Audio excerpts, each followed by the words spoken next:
Body. It's Monday night. We're barking. We're live. Got a good show planned out tonight for you, Roos. We got Chip Towers of the AJC going to come in and join us. Storied career on the Georgia beat. Has seen a lot, has done a lot, and I can't wait to hear from him. What you got going on? Man, not a lot here, buddy. Mother's Day, had a nice Mother's Day. That was great. Shout out to all the moms out there tuning into Park After Dark. Sorry we're corrupting your children, but it was real nice to spend some time with mom, celebrate mom a little bit. I sure love my mom. I know you love your mama too, Jake. This should have been the episode. No offense to Chip or anything like that. This should have been the episode we got Palmer's mom on. Yeah, we should have gotten Palmer's mom. If this was ever a time to do it, we should have gotten Palmer's mom and see if we could have got her to show us some photos from around the house, maybe. Yeah, the invite's out there. So just so you know, Miss Toms, if you're watching, you are invited on Park After Dark. Yeah, absolutely. There's no doubt about it. We need to get Miss CPT on here and check it and talk with us a little bit about Palmer, since we usually kind of beat up on him during the show. Listen, Chip, our guest tonight, Chip Towers, I'm gonna go ahead and bring him on. He might take issue with us beating up on Palmer. We have fun at Palmer's expense occasionally here, but Chip, you like Palmer, don't you? Who doesn't like Palmer? You kidding me? And I really hate to disappoint everybody to not have Palmer's mom on. That would be great. You guys got to follow through on that. I think part of that's just I think we'll probably just sit here and tease it for a lot longer. Yeah. And then finally we'll just go ahead and maybe make it happen on one. That's going to be the running joke from now on, is that next week we're getting Palmer's mom. But hey, today is Palmer's birthday, so I think we would have had a tough time getting mom on today. True. Oh, okay. Well, yeah, that would be tough, but I know you guys are good about following through, because Jake teased me about coming on a while ago for Bark After Dark. And to be clear here, I've seen the show. I like the show. It's a great show, and so that started a little rapport with Jake Rowe. Excuse me, you got the two Jakes here, so we had a little back and forth about that for a while, and he wasn't kidding. He said, "We want to have you on sometime," and you had me on, and I'm glad that I'm glad to be here. I'm always impressed that anybody who has watched this show would come on to this show. Would come on. Yeah. Oh, you got a cold one tonight. What you drinking tonight, Chip? Oh, I didn't have much to choose from. That's a Beta Amber. Oh, okay. Lager tonight. I don't know how you guys are with the craft beer. I just spilled it a little. So. Chip on, I don't know if that's ever happened before, but Chip on a Beta number 5 to get the show. Chip, we kind of lead in with everybody, man, by asking sort of the same question, which is, just take us back, man. Take us through your journey. How do you kind of get to be? Everybody knows Chip Towers, AJC, UGA beat writer, but there's a lot more to Chip Towers than just that. What's the path, man? I know you're an Atlanta guy from way back. Yeah. I mean, when it comes to journalism career, I probably have the most boring resume ever. Born in Atlanta, Georgia, went to the University of Georgia, got my first, real paying job at the Athens Banner Herald, and moved from there to the Atlanta Journal-Constitution. And, I kid about that. I feel myself very fortunate to have been able to make those moves. Now, listen, I tried to make some others, and they didn't work out. There was a job I was after. I think it was Charlotte, covering the ACC way back in the day when I used to be young. I tried really hard to get the job as the Southwest Conference writer for the Dallas Morning News, which I grew up thinking had one of the best sports sections in the country. But truly, I'm just an Atlanta guy. I went to Redan High School. My grandmother worked at the University of Georgia. And so I was, always coming to Athens. And, that's sort of where I got a love for all things Bulldogs. And, came to Georgia, went to work for the Red and Black. And so, really dating myself here. But people ask me this all the time. Probably the most of the question: how long have you been covering Georgia? You know, and it's kind of a tricky question, because if you count college, you know, I started covering Georgia in 1985. I'll never forget, you know, the first game I quote unquote covered was 1985. Georgia opened against Alabama on Labor Day night. I think it was a Monday, maybe. And, you know, this just in, a middle 80s team lost, right?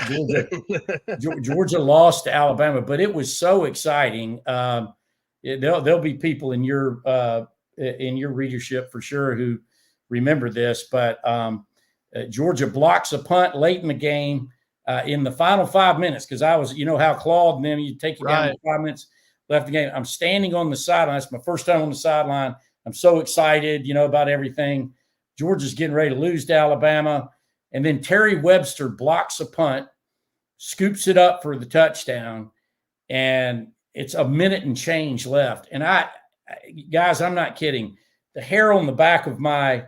That's great, man. And listen, I was rocking a mullet then. So, I mean, I had Jake Roos crowd type of hair at the time. She was standing up on end, right, with the block punt. I'd never heard anything so loud. I mean, I thought I was levitating. And just as quick, you know, Alabama gets the ball back, and a quarterback named Mike Shula leads them all the way down the field, and they scored with seconds left to beat Georgia. So that was my indoctrination. And you know, so you guys know this, I was hooked. I mean, I was like, oh my gosh. I mean, it was an excitement that I'd felt excitement in the stands, you know, and in the student section and tailgating and all that kind of stuff. But standing on the field, I mean, I can still hear and feel the thump of that blocked punt. You know, I mean, it was the boom. It was right in front of me, because I was standing about on the 20, and it was about on the 20. And I was just like, wow, this is fun. And back then, you guys too, I know you can appreciate this. So the red and black, this is the days of print. There was no internet. There was nothing like that. And the student newspaper only came out Tuesday through Friday. So when you covered a game on Saturday, you had until Monday night to get your story in. Oh boy! You know, so when the game's over, you know, I'm heading downtown. You know, Sure. You know, I wasn't, you know, after the interviews and all that kind of stuff, and I carefully put that stuff aside. You know, I'd go downtown and close the bars at night. So it was a great living, I thought. And so, however many years is after 1985, I think that might be. That's 39. We're coming up on 39 40, years. brother. I've been covering college football for the most part ever since. I only know it's 39 because I was born in 1987 and I turned 37 recently. So. How about that? That's great. That's fantastic. Chip, the one thing that I feel like a lot of folks don't realize about you is there was a time during your run here at the AJC that has been going and ongoing. You were charged with covering recruiting. Yeah. And brother, I did not know that. I just want to hear. Oh wow. What was that like?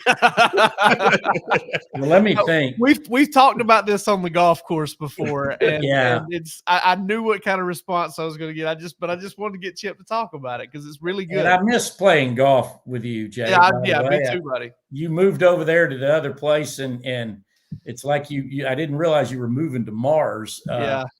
And actually, I've gotten where I play the Chimneys all the time. I don't know if you have. They're closing it for the summer because they're rebuilding the greens. I just found that out this past week, and I'm like, you're kidding. Yeah. I had a brief incarnation as a recruiting reporter, and I believe this was 2010, 2011. It was for about a year. Listen, we've done some crazy things at the Atlanta Journal-Constitution, but immediately preceding that, we had a executive editor by the name of Julia Wallace who decided that it would be a great idea to take everybody in the entire newspaper's job away and then have everybody reapply for their jobs again. And so what was I doing at the time? I believe I was like the backup Georgia writer. We used to cover Georgia with two people full time. And one of us would do kind of like takeout stuff in football season, and then one of us would be the lead basketball writer in basketball season, and I mean, believe me, there was plenty to go around. And I was sharing the beat with Tim Tucker at the time, I think, maybe, or Steve Weiss. I've shared the beat with like Mark Schlaball. I've shared it with a lot of great people over the years. But anyway, but what I was going to say is immediately after that, I didn't end up back in sports. I ended up covering breaking news, y'all. And I mean, we were talking about landing on Mars a while ago. I mean, it was like, wow. I mean, I'm covering police things and murders and parking deck fires and all that kind of stuff. So that lasted about a year, the whole jumble there, after everybody reapplied for their jobs. And then things kind of came back to normal. But where I ended up fitting back in was recruiting. We need a recruiting writer, and I'm like, I'll cover recruiting, no problem, anything, to get me off of murder and mayhem beat. And so I came back. They're not all that different. Really. They're not dissimilar. It's probably what you learned. But what I remember most about that was Isaiah Crowell, right? That was the year, whichever one it was, 10 or 11, that Crowell was coming out of Columbus. And that was a wild and crazy recruitment. Gabe Wright was involved. As well. Am I saying that? The nose guard that went to Auburn? Went to Auburn. Right? Yeah, Gabe Wright. He was both of them. Yeah, I got to know Dale McGee during that period really well. And I remember during those interactions, like, man, he's going to make somebody a good college coach someday. And it wasn't too long before that happened. But anyway, I remember, covering Isaiah Crowell's commitment, Malcolm Mitchell's commitment. It was Georgia did some great recruiting in those years in particular. Somewhere in there, Aaron Murray got recruited. That was the dream. That was the dream class, wasn't it? Yeah, I think it was. Yeah. I might have even named it that. I don't know. I'm just kidding. There was Jay Rome and Ray Drew, and that's right. Ray Drew. Yeah, that was another big one. Yeah, he, the 5-star from Thomasville who kept it, under wraps all the way to the last minute. I remember being at his recruitment. His announcement.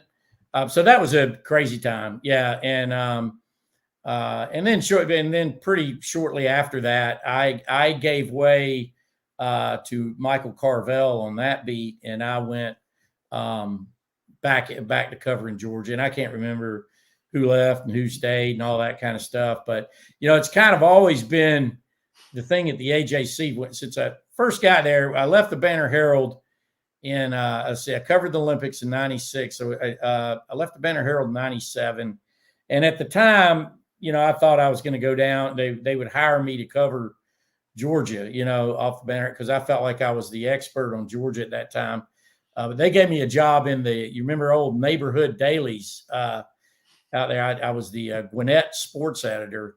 Okay. For 1997. At that time, that's where I met the Stinchcomb brothers playing for Parkview, and a quarterback by the name of David Green at South Gwinnett High. Skinny as a rail. And I remember the coach, man, my brain is freezing. I knew it would sooner or later. Is it T. McFerrin? Yeah, thank you, T. McFerrin. How can you forget T. McFerrin?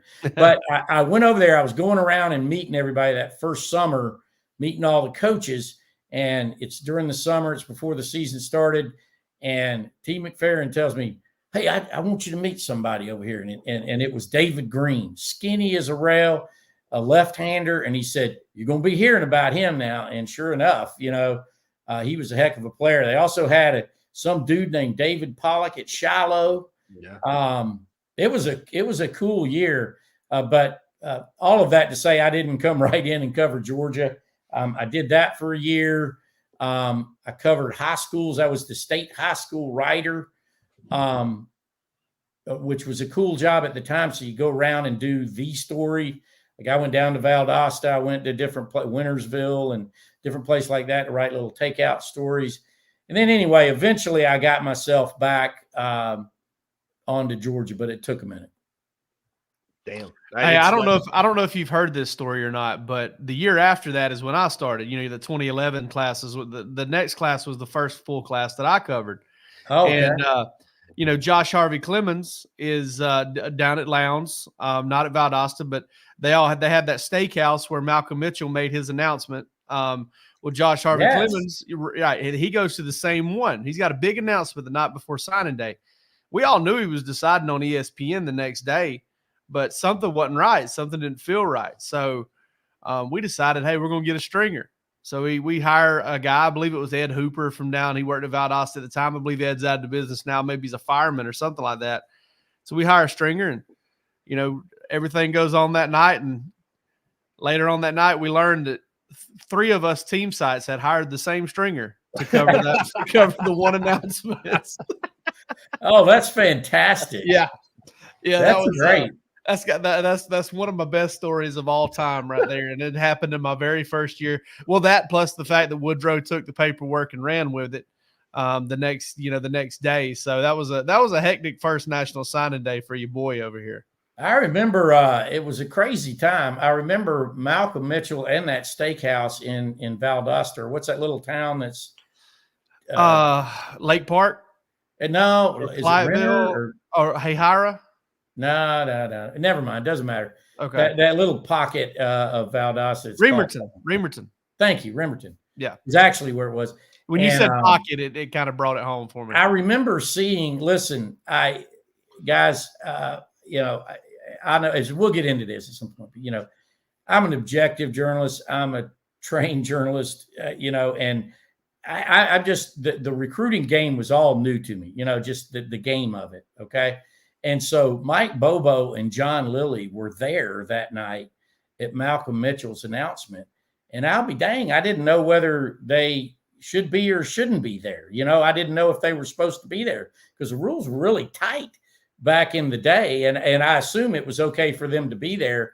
But, you know, I mean, I was afraid to talk to him. I was afraid to write anything about it because I didn't want to get Georgia in trouble. And I'm sure some of your readers can probably point this as I did get Georgia in trouble once with the guy by the name of Zach DeBell. Do you remember him? Yeah, I remember him. He didn't end up amounting to much, but I can't even remember what it was. But I wrote something about an interaction that him and Stacey Searle said that I witnessed, that they had, that I witnessed, and I just casually threw it in something, you know, just observations, you know, things that I saw and what he said. It was a non-contact period or something like that. Georgia ended up having to report it as a secondary violation.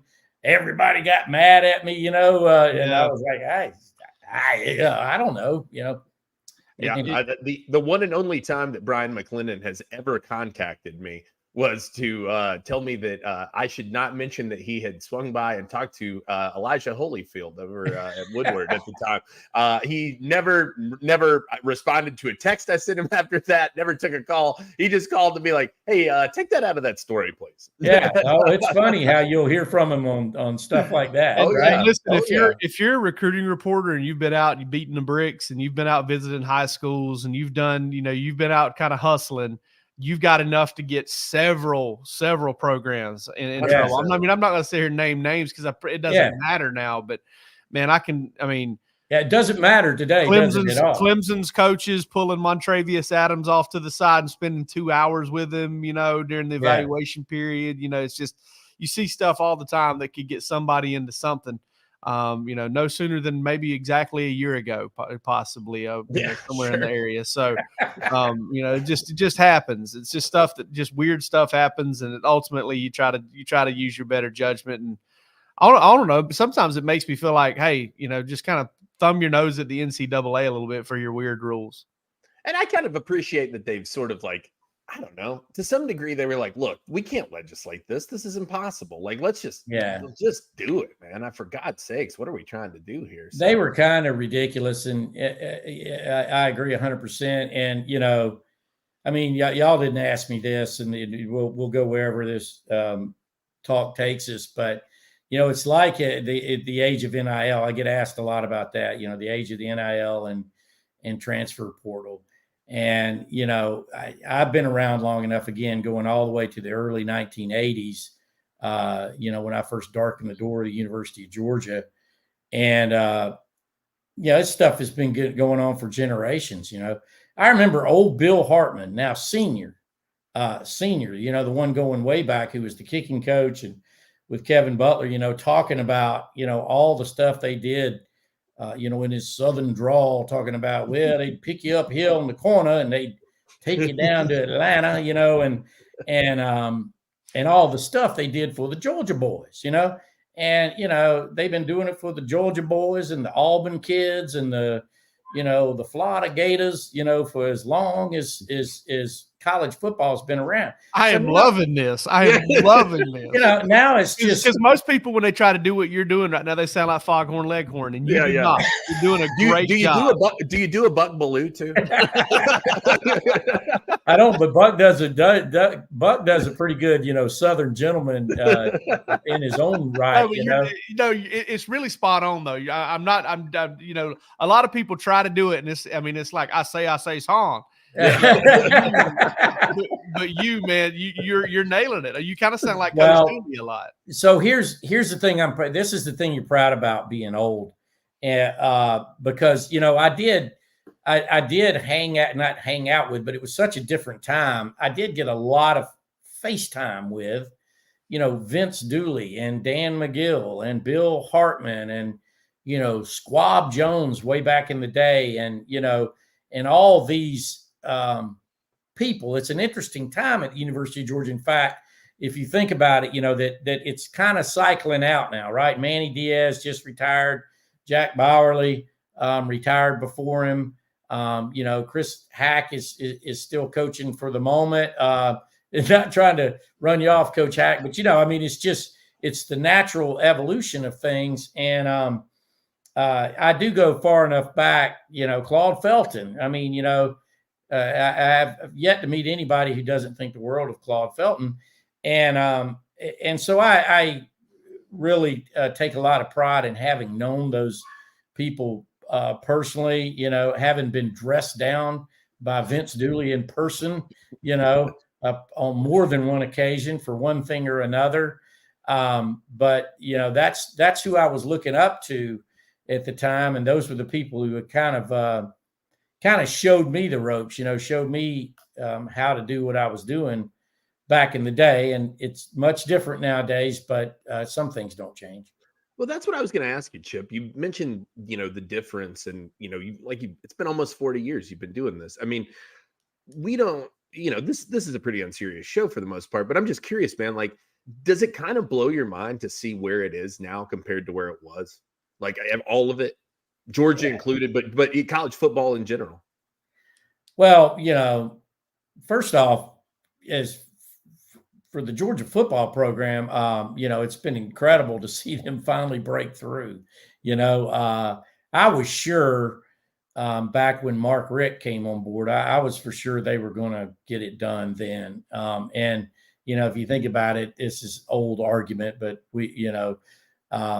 I'm certain that if Mark Richt had come along in the playoff era, they would have won one, because certainly in 2007 they had the country's hottest team. Nobody wanted a piece of them in 2012, and there were other times that they were really. I still can't believe the 2004 team didn't win anything. That team was loaded, absolutely loaded, and and gosh, they won the SEC championship in 2005 of all times. I really thought that it was going to happen then, but so seeing Kirby come in and knowing Kirby, this is again, the age. I distinctly remember, the little, this way we refer to the little defensive back from Bainbridge coming in. He's the son of a football coach, and he was way better than his stature should have allowed back then. And we all know why now, because he's smart, crafty, more athletic than but just an absolute football savant. And he put that to use on the field. He had 16 interceptions. It's still unbelievable. But then him coming back and, I got word that he was going to be the coach. I broke that story. I'm proud to say that Georgia was going to hire Kirby Smart from Alabama. And it's been incredible to witness. But back to your initial question, in a lot of ways, I'm glad retirement's not that far away from me, because I always knew this day was coming, right? It's been building for a long, long time.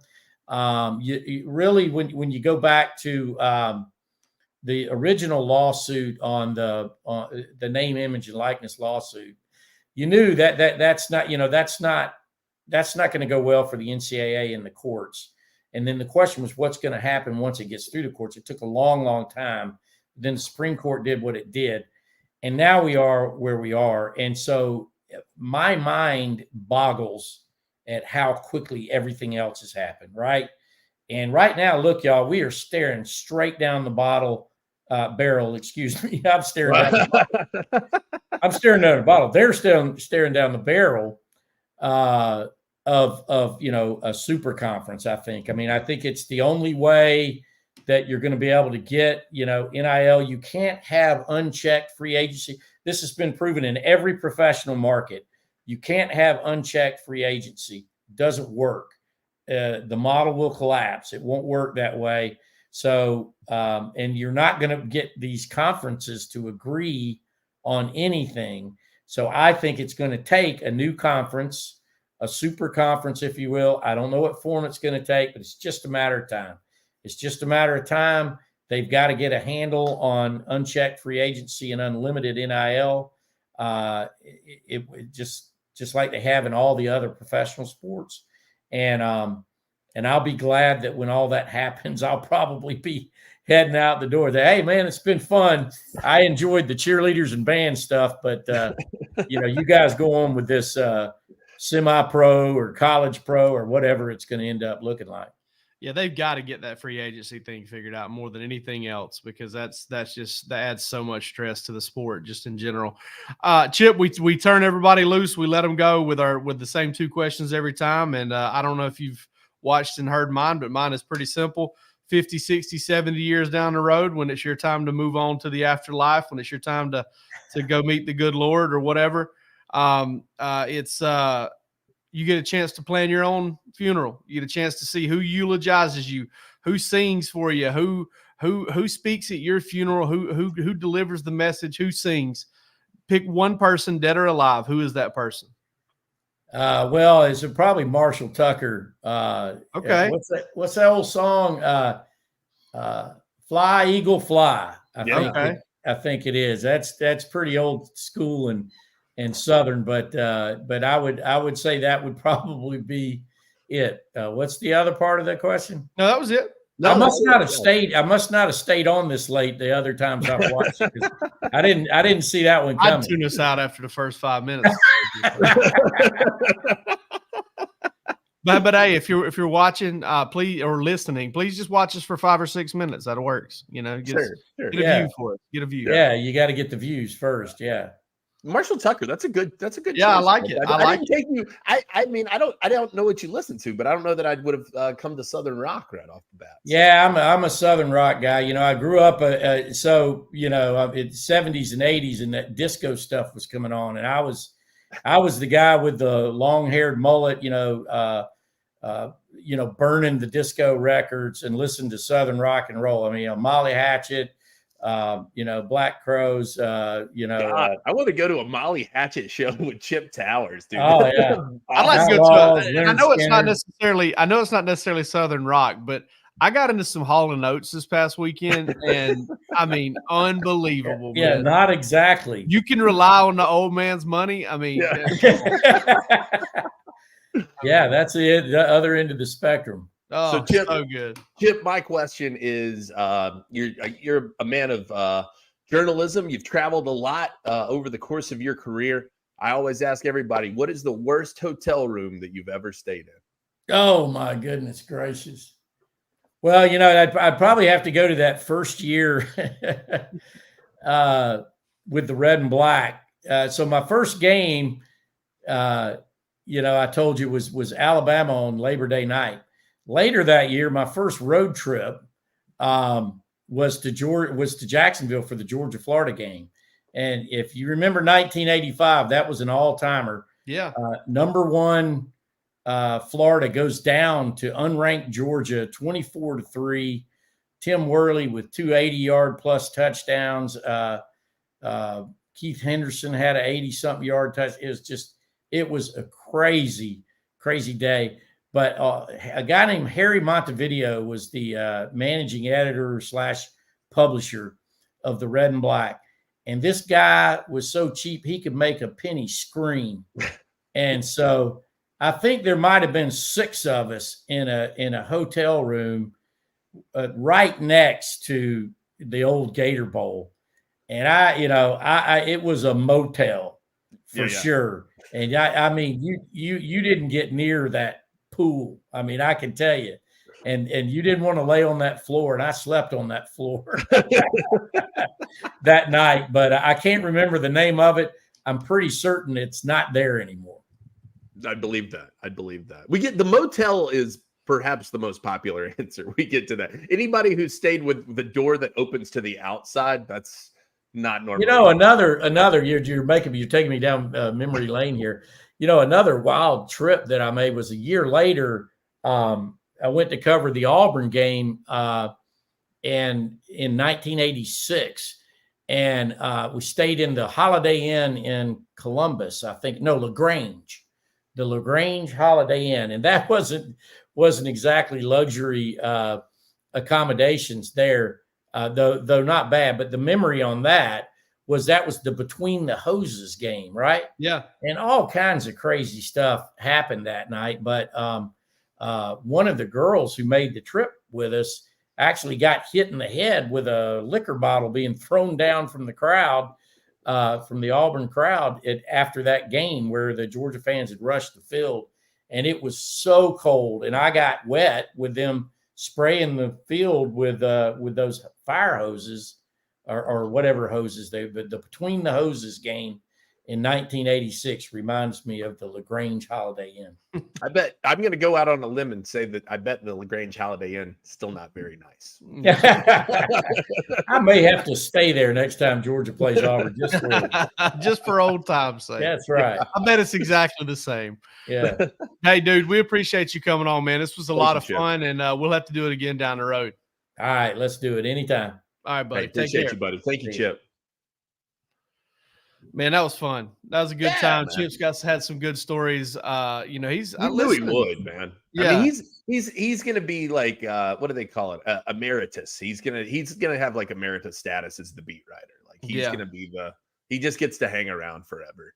Yeah, no doubt. Rightfully so. All right. Listen, time to kick back, relax. Find some, maybe turn on some smooth music. Time to jake off. Okay. Oh, yeah. So I got a good question for you. Right. I'm going to go ahead and fire away because I played in a golf tournament this morning, and earlier today. We finished second place. I got a Yeti Hopper 20, something like that. Like I got a backpack cooler. Got a backpack cooler. A cooler. Okay. Yeah, Yeti backpack cooler. Okay. Which is cool. We shot 14 under, 9.7 under on the handicap. So 19.7 under on the handicap. So it was a good time.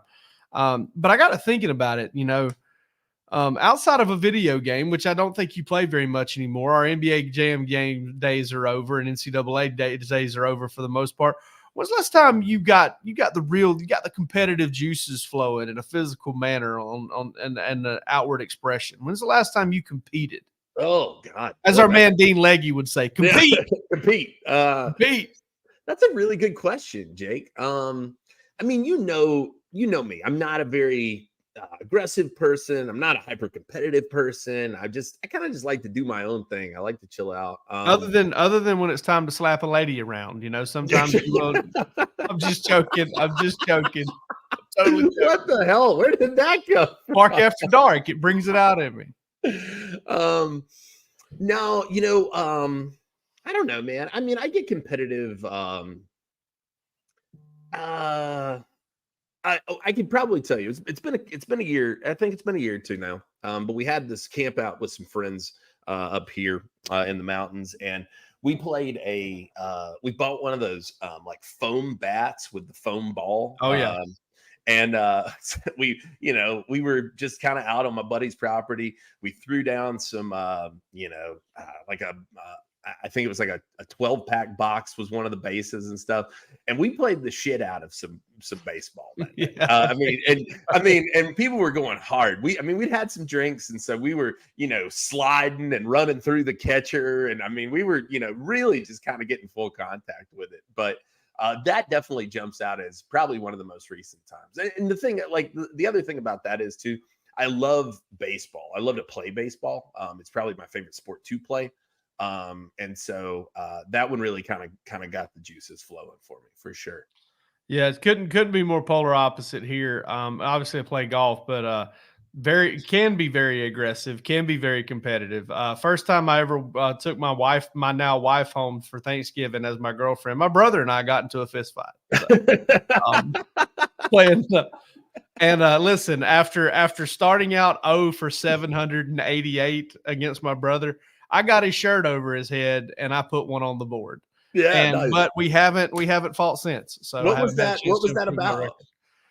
We were playing football, and I was running a route or something, and I crossed his face, and he just shoved me because he was beat. I was even, so I was leaving. That's not necessarily the case on that one, but I had him beat, and he just shoved me. And it was about the second or third time he'd done it. And I walked off and was like, all right, man, I'm not going to do it. I don't want to fight. And he took, he got frustrated at me. And, just stuff brothers do. Just stuff, just stuff. It is interesting that you say that, though, that was the last time you guys fought, because I knew a couple brothers that I grew up with. And, the one was always just kind of whacking the other one around. And then finally I was with him one night, and the younger brother got the best of him. They put on boxing gloves. They bought boxing gloves, and he just boom, he jabbed him one time, busted his lip, and that was it, man. The older brother never did that again. So yeah, those older brothers, they really think they can keep that undefeated record going for a long time. But they keep it going for a long time, but records are meant to be broken, and I am 1 for 891 against my brother. So yeah, absolutely. He's 5 years older than me, so he got the better of most of them. Yeah. Fire away, what you got? So actually, I had a couple of things I was going to ask you tonight, boy, that one kind of just led me into the one that I wanted to choose. Then, so if you had your choice and you could have been great at a sport, you could have chosen to be really, really good at a sport, what would you have chosen and why? And I'll tell you, I'm going to tell you my answer to this. It's your question, but I'll lead it. Mine is golf. Well, how great are we talking about?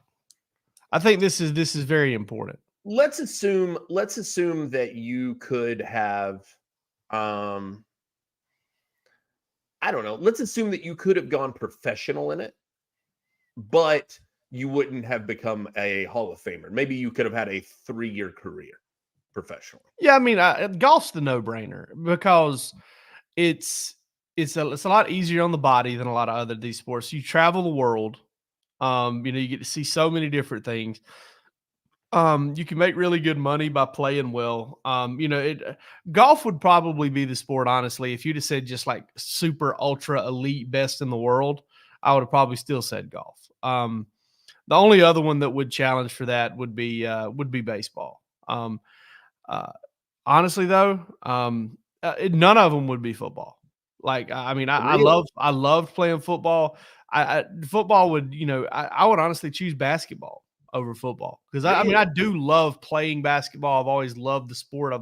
I've loved the aesthetics of the sport. I love like high stakes basketball, especially high stakes pro basketball. I know that's not going to put me in line with a lot of people who are big time college athletics fans, but man, I love playoff NBA basketball. But yeah, man, it would be golf for sure. Golf to me is the gimme because it's like you can do it forever, right? Yeah. You can play. You can be 80 years old and still play golf. Yeah. So, but out of the big four, I was curious. I guess I was curious to know. I would have thought football would have been higher on your list. So that's interesting to hear. Nah, Why? I just don't. I mean, I want The to get brutality, the tearing up of the body. Yeah, I just don't want to Yeah. get beat. Dude, like right now, like I'm 40 years old and I didn't even really do anything super physical. And sometimes when I walk down the stairs in the morning, my feet hurt.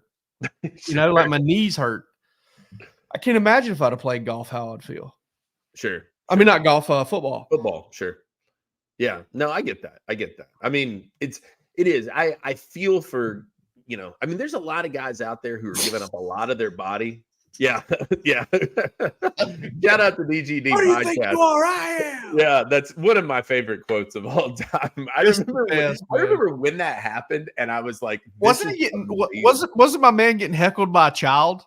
Yes, he was. He was getting heckled by a child. He was and just had an absolute legitimate crazy person moment, a come apart, dude. Oh man, dude, he had some. Sorry, I muted myself. He had some serious Howard Dean energy going on right there. Absolutely, it was unbelievable.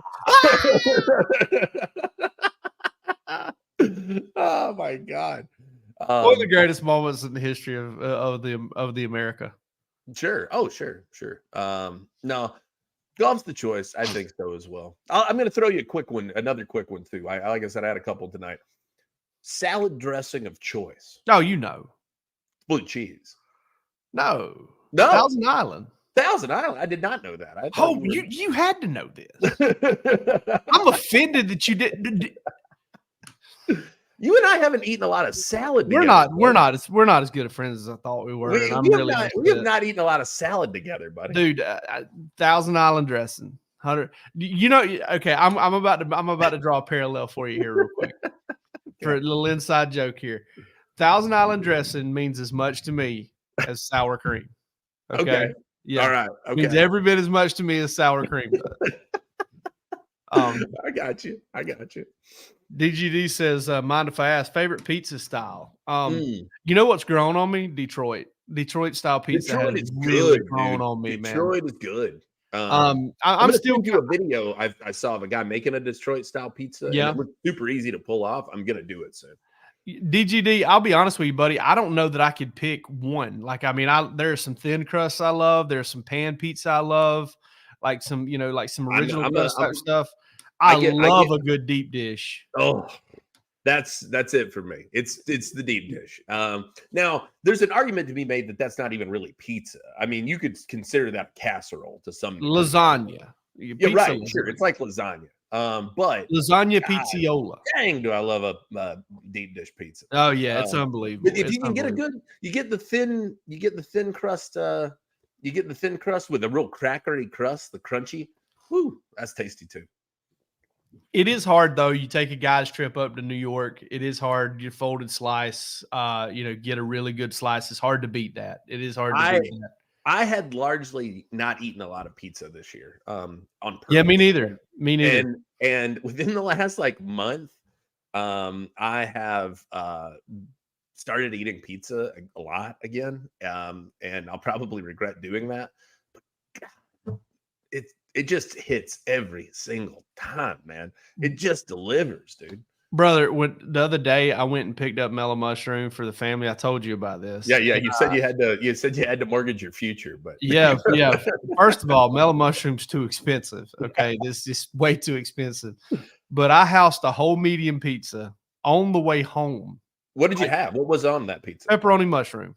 Oh yeah, pretty simple. I'd like our boy Zach Thrower. I don't want too much shit on my pizza. Okay, no more than 3 ever. Yeah, no more than 3. Not too much. Yeah. But mellow mushroom is overrated for the price, kinda. It's a damn good pizza though. But it's the best pizza you're going to get around here. And I've become a little bit of a pizza snob. I really don't do the Papa John's, Domino's, Pizza Hut unless I absolutely have to. You're not into Amici? I'm surprised to hear that. I just haven't. Yeah, I haven't really gotten into Amici. It's been a while. It's been a long time since I had pizza from. I miss Amici. God, I used to live over Amici. I lived up above Barbaritos downtown, and I on Mondays they would do a $10 large 1-topping pizza. They also had a happy hour that ran from 4 to 6. So I would get off of school I was working. It was my first full year teaching. I'd get off work. I'd go straight to happy hour. They had $1 off all drafts and 50% off all appetizers. I would gorge myself on appetizers and beer. I would order the one top and large. I would take it home and I would eat it for lunch every single day, all week. I would take 2 slices of Amici pizza to work every day. And I did that for like the entire year I lived. And that's how a man affords downtown rent in Athens. Yeah, no kidding. No kidding. That's how a man affords to live downtown, baby. Yeah. All right. Hey, we got 2 more shows in the month of May before we take June off. And I'm going to go ahead and tell you who we are supposed to have. Now, if these guys don't end up coming on, it's not a big problem. But 2 guys I'm really excited about having. Chuck Oliver from 680 The Fan in Atlanta. Really excited to get him because Jake and I have had a lot of experience with Chuck over the years. And listen, I don't know if you love or hate or whatever his radio show, but he is a fantastic conversation. And I'm really excited about that. And our man Mark Schleybaugh is in. I spoke with him here recently. Fingers crossed. You want to talk about somebody who has roots in the Georgia market, and is a fantastic conversation as well. Mark is supposed to be with us on the 27th, and we're pretty excited about that. He's supposed to come on with us, I believe, right after the PGA Championship. Sometime in there. So, he does golf now, so he kind of had to wait until that was over. But that's what we've got coming up for the rest of the month. Y'all join us, spread the word, get it out. Bark After Dark. We need your support. We're gonna die. We're gonna die if we don't do it. For the donation of 1 penny a day, you can keep Bark After Dark. Arms of the angel. All right, y'all take it easy. Hey, it really does Bark After Dark, dogs. There we go, ASPC. Sure. All right, brother. Y'all take it easy. Oh.